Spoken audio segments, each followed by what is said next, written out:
Oz damgası, svastika.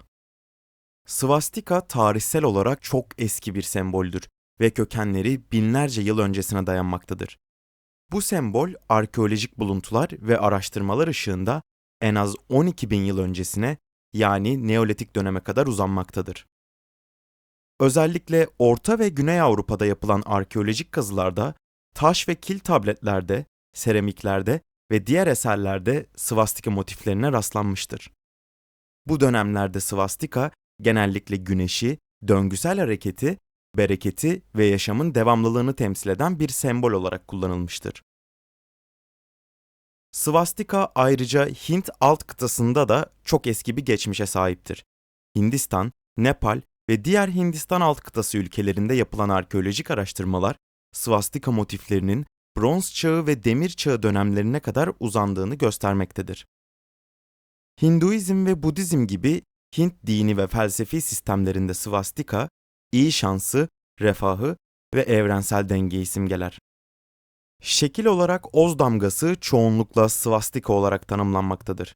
Svastika kelimesi Hintçe'de si, iyi ve as olmak kelimelerinden meydana gelmektedir. Bu biçimiyle kelime mutluluk ve hayal anlamına gelmektedir. Ayrıca svastika, Hinduizm'de Vishnu'nun 108 simgesinden bir tanesidir. Bu simgeden kolları saat yönüne dönük olanı başarı, uğur ve hayatın kaynağı olan güneşi temsil eder. Tam tersi yöne dönük olan ise geceyi ve uğursuzluğu ifade eder. Başka bir yaygın inanış da svastikanın dört kolunun dört kozmik gücü, ateş, hava, su, toprak ifade ettiğidir. Dolayısıyla svastika dünya çapında farklı kültürlerde binlerce yıldır kullanılan köklü bir sembol olup birçok farklı anlam ve bağlamlarla ilişkilendirilmiştir. Ancak Nazi Almanyası tarafından sembolün kötüye kullanılması svastika algısını büyük ölçüde etkilemiş ve bugün genellikle nefret ve ırkçılığı simgeleyen bir sembol olarak görülmesine neden olmuştur. Japonya. Svastika sembolü Japon kültüründe birçok farklı bağlama sahiptir. Öncelikle Japon kültüründe manji olarak adlandırılan bu sembol, Budizm ve Hinduizm gibi dini geleneklerden gelir. Japonya'da manji, bereket, iyi şans ve mutluluk gibi pozitif anlamlarla ilişkilendirilir. Ancak Nazizmin yükselişiyle birlikte dünya çapında svastika sembolü olumsuz bir anlam kazandı. Bu nedenle Japonya'da da svastika sembolü Nazi Almanyası'nın sembolü olan Hakenkreuz ile karıştırılabiliyor ve bu durum bazen uluslararası topluluklarda endişe yaratıyor. Japon kültüründe özellikle tapınaklarda ve eski yapıtlarda manji sembolünü görmek mümkündür. Bu sembol Budist tapınaklarda sıkça görülür ve genellikle pozitif anlamlara sahiptir. Örneğin manji sembolü Japon haritalarında tapınakları işaretlemek için kullanılabilir. Hindistan. Svastika Hindu mitolojisinde ve dini metinlerde sıkça görülür. Hindistan'da svastika sembolü bereket, iyi şans, refah ve evrensel denge gibi pozitif anlamlarla ilişkilendirilir. Özellikle Hindu düğünlerinde, evlerin önünde ve dini törenlerde svastika sembolü sıkça kullanılır. Ayrıca geleneksel Hint mimarisinde, tapınaklarda ve süslemelerde de sıkça görülür. Ancak svastika sembolü Hindistan'da da Nazizm ile aynı şekilde stigmatize edilmiştir. Hindistan'da svastika sembolü Nazi sembolünden bağımsız olarak yaygın bir şekilde kullanılmaya devam eder. Avrupa öncesi kültürler. Svastika Avrupa'da Neolitik dönemden itibaren bulunan bir semboldür. Özellikle Bronz Çağı ve Demir Çağı kültürlerinde sıkça görülür. Bu dönemlerde svastika, bereketi, bolluğu ve koruma sağladığına inanılan bir sembol olarak kullanılmıştır. Amerika uygarlıkları. Amerika kıtasında özellikle Orta ve Güney Amerika'da yaşamış birçok uygarlık svastika sembolünü kullanmıştır. Bu uygarlıklar arasında en ünlüleri Maya, İnka, Aztek ve Navajo gibi topluluklardır. Svastika sembolü bu uygarlıkların sanat eserlerinde, mimarisinde ve dini ritüellerinde sıkça görülür. Örneğin Maya uygarlığında svastika sembolü kutsal metinlerde ve tapınak duvarlarında sıkça bulunur. Bu sembol Maya kültüründe evrensel dengeyi ve döngüyü temsil ettiği düşünülürdü. İnka ve Aztek uygarlıklarında da svastika sembolü benzer anlamlara sahipti ve sıklıkla dini törenlerde, mimari süslemelerde kullanılmıştır. Ancak Amerika kıtasında svastika sembolü Avrupa'dan gelenlerle karşılaşmadan önce özellikle 20. yüzyılın başlarına kadar genellikle pozitif bir anlam taşıyordu. Ancak Avrupa'dan gelenlerle temasın artmasıyla birlikte bu sembol Nazi Almanyası'nın sembolü olarak tanınmıştır. Bu durum Amerika yerlileri arasında svastika sembolünün kullanımını olumsuz etkilemiştir ve bazı durumlarda sembolün kullanımı toplum içinde tartışmalara neden olmuştur. Ancak bazı Amerika yerli toplulukları hala geleneksel svastika sembolünü kullanmaya devam ederken, diğerleri sembolü Nazi sembolünden ayırmak için farklı bir sembol veya desen kullanmayı tercih etmişlerdir. Bu sembol, Amerika yerli kültürlerinin karmaşık ve zengin bir parçasıdır. Dini, kültürel ve tarihsel bağlamlarda farklı anlamlar taşıyabilir. Çin kültürü. Çin kültüründe svastika sembolü binlerce yıllık bir geçmişe sahiptir ve genellikle pozitif anlamlarla ilişkilendirilir. Bu sembol Çin kültüründe Wan veya Wanzi olarak adlandırılır ve çeşitli bağlamlarda kullanılır. Svastika sembolü Çin'in tarihi boyunca birçok farklı döneminde ortaya çıkmıştır. Han Hanedanı M.Ö. 206, M.Ö. 220 ve Tang Hanedanı M.Ö. 618, 907 gibi dönemlerde özellikle popülerdi ve bu dönemlerde saraylar, tapınaklar, evler ve diğer yapılar üzerinde yaygın olarak kullanılmıştır. Çin kültüründe svastika sembolü genellikle bereket, iyi şans, uzun ömür ve evrensel denge gibi pozitif anlamlarla ilişkilendirilir. Bu sembol özellikle Çin Yeni Yılı gibi önemli festivallerde, evlerin süslenmesinde ve dini törenlerde sıkça kullanılır. Türk kültürü.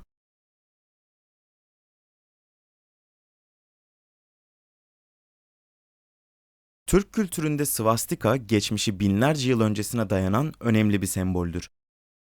Örneğin Orta Asya'da yapılan arkeolojik kazılarda Türklerin yaşadığı dönemlere ait birçok eserde svastika motiflerine rastlanmıştır. Göktürkler, Uygurlar, Kırgızlar ve diğer Orta Asya Türk boyları arasında svastika motifleri sıklıkla kullanılmıştır. Bu motifler genellikle süslemelerde, dokuma işlerinde, metal işçiliğinde ve diğer sanat eserlerinde görülür. Türk kültüründe svastika sembolü genellikle iyi şansı, gücü, bereketi ve yaşamın devamlılığını temsil etmek için kullanılmıştır. Özellikle Türk mitolojisinde ve geleneksel Türk inançlarında svastika, evrenin döngüsünü, doğanın gücünü ve dengesini sembolize eder. Ancak svastika sembolü Türk kültüründe Nazi Almanyası'ndaki gibi kötüye kullanılmamıştır ve Türklerin geleneksel kullanımı ile Nazi sembolü arasında büyük farklar vardır. Türkler için svastika genellikle pozitif anlamlarla ilişkilendirilen bir sembol olmuştur. Türk İslam felsefesinde Mevlana'nın tasavvuf anlayışı ve Oz damgasının benzerlikleri. Türk İslam felsefesi, Orta Asya'dan Anadolu'ya uzanan geniş bir coğrafyada çeşitli kültürlerin ve inanç sistemlerinin bir araya gelmesiyle oluşmuş zengin bir manevi mirasa sahiptir. Bu felsefenin önemli figürlerinden biri olan Mevlana Celaleddin Rumi'nin tasavvuf anlayışı, Tanrı'ya ulaşma çabası ve insanın ruhsal yolculuğu üzerine kuruludur. Mevlana'nın öğretileri sevgi, hoşgörü ve birlik temelinde şekillenirken, insanın yanarak Tanrı'ya ulaşması gerektiğini vurgular. Bu bakış açısı, Türk sanatında ve kültüründe önemli bir yer tutan Oz damgası ile benzerlikler taşır.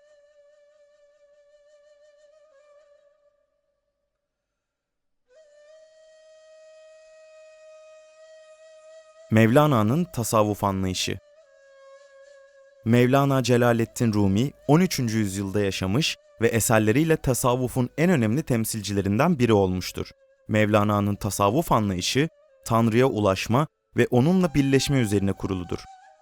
Mevlana, insanın özündeki ilahi aşkı ve sevgiyi ortaya çıkararak Tanrı'ya yaklaşması gerektiğini savunur. Bu süreç bir nevi yanma ve erime olarak tanımlanabilir. Mevlana, insanın dünya bağlarından kurtulup içsel bir yolculukla Tanrı'ya ulaşmasını öğretir. Bu yolculuk sırasında aşk ve sevgi temel unsurlardır. Mevlana'nın ünlü eseri Mesnevi'de Bu manevi yolculuk ve Tanrı ile birleşme temaları sıkça işlenir. Mevlana'nın öğretilerinde ilahi aşk en yüksek değer olarak kabul edilir. Ona göre tüm yaratılmış bu aşkın bir yansımasıdır ve insanın en büyük görevi bu ilahi aşkı kendi içinde keşfetmek ve yaşatmaktır. Mevlana, aşkın insanı Tanrı'ya yaklaştıran en güçlü bağ olduğuna inanır. Aşk, insanı dönüştüren, arındıran ve Tanrı ile birleşmeye götüren bir güçtür. Bu aşk, dünyevi arzuların ötesine geçer ve insanın ruhunu yüceltir.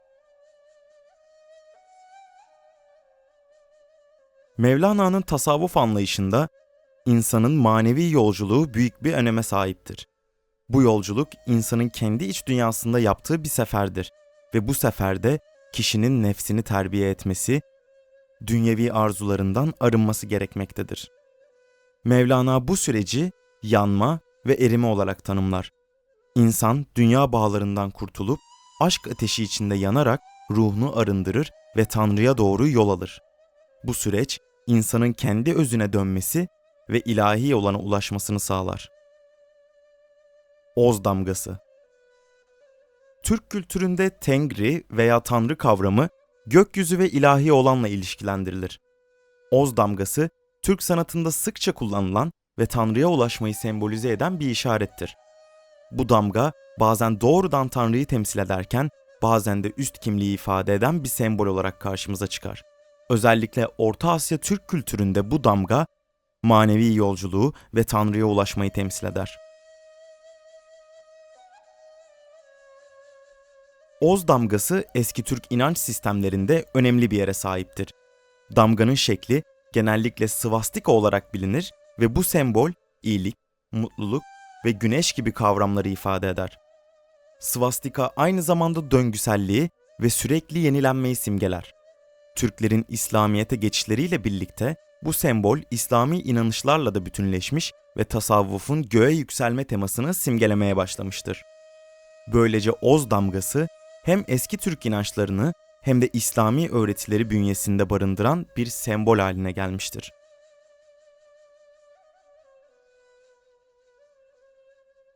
Oz damgası insanın manevi yolculuğunu ve Tanrı'ya ulaşma çabasını simgeler. Bu sembol insanın içsel arınma ve yükselme sürecini ifade eder.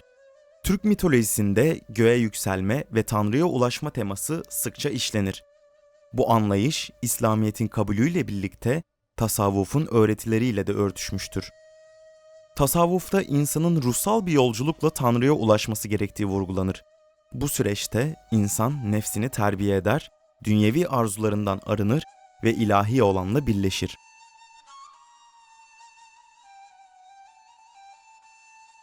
Mevlana'nın tasavvuf anlayışı ile Oz damgası arasında belirgin benzerlikler bulunmaktadır. Her ikisi de Tanrı'ya ulaşma ve manevi bir yolculuk temasını işler. Mevlana'nın yanarak Tanrı'ya ulaşma öğretisi, Oz damgasının temsil ettiği ozlaşma, yanma ve arınma süreciyle örtüşmektedir. Ayrıca her iki anlayışta da gökyüzü ve ilahi olana yönelme, insanın ruhsal bir yolculukla yücelmesi vurgulanmaktadır. Mevlana'nın tasavvuf anlayışında insanın nefsini terbiye ederek arınması ve ilahi aşk ile Tanrı'ya ulaşması esastır. Benzer şekilde Oz damgası da ön Türklerin manevi bir arınma sürecinden geçerek, yani olgunlaşarak Tanrı'ya ulaşmasını simgeler. Bu süreçte her iki öğretide de aşk ve sevgi temel unsurlardır. Mevlana'nın öğretisinde aşk insanı dönüştüren ve yücelten bir güçtür. Oz damgası ise insanın içsel arınma ve göğe yükselme sürecini ifade eder. Benim adım dertli dolap, suyum akar yalap yalap. Böyle emreylemiş çalap, derdim vardır inilerim. Burada Yunus Emre kendi içsel acılarını ve manevi yolculuğunu bir derviş dolabı metaforuyla anlatır. Dolap sürekli döner ve su çeker. Tıpkı insanların sürekli bir manevi arayış ve çaba içinde olması gibi. Gel de gör beni aşk neyledi. Başımı taşlara koydum, gözyaşım eşk oldu. Ben bir başkası olamadım. Bu şiirinde Yunus Emre, ilahi aşkın insanı nasıl dönüştürdüğünü ve içsel bir arınma sürecine soktuğunu ifade eder. Bu dönüşüm, Mevlana'nın yanma ve erime kavramlarıyla birlikte olgunlaşma kavramıyla örtüşür. Her ne ararsan kendinde ara sözü, Hacı Bektaş Veli'nin insanın kendi içsel yolculuğuna yaptığı vurguyu gösterir. Bu söz, Mevlana'nın nefsini terbiye etme ve kendini bilme temalarıyla doğrudan bağlantılıdır. Ey Aziz! Bu kitapta yazılanlar senin özündeki hikmettir. Kendi içine bak, özüne dön. Kendini bil ifadeleri, Aşık Paşa'nın Mevlana'nın tasavvuf anlayışına ne kadar yakın olduğunu gösterir. Bu ifadeler insanın içsel arayışını ve ilahi olana yönelişini vurgular. Ahmet Yesevi, Türkistan bölgesinde İslamiyeti ve tasavvufu yaymak için büyük çaba sarf etmiş bir mutasavvıftır. Onun öğretileri Türklerin İslamiyet ile kaynaşmasını sağlamıştır. Yesevi'nin Hikmet adlı verilen şiirleri bu manevi yolculuğu ve Tanrı'ya ulaşma arzusunu işler. Ahmet Yesevi'nin Divanı Hikmeti, Türk tasavvuf edebiyatının en önemli eserlerinden biridir. Bu eser, insanın manevi arayışını ve ilahi olanla birleşme çabasını anlatır. Yesevi'nin hikmetlerinde Mevlana'nın tasavvuf anlayışı ve Oz damgasının sembolik anlamları açıkça görülür. Genel olarak bakıldığında şu mana çıkmaktadır: öklü kişi ozlaşarak olgunlaşır. Gök Tengrim kovdasın, yer anamı ay korgasın, yer jarılıp şöp bolsun, yeli jarılıp süt bolsun, her vakım jar bolsun, kevdesi dolu ar bolsun.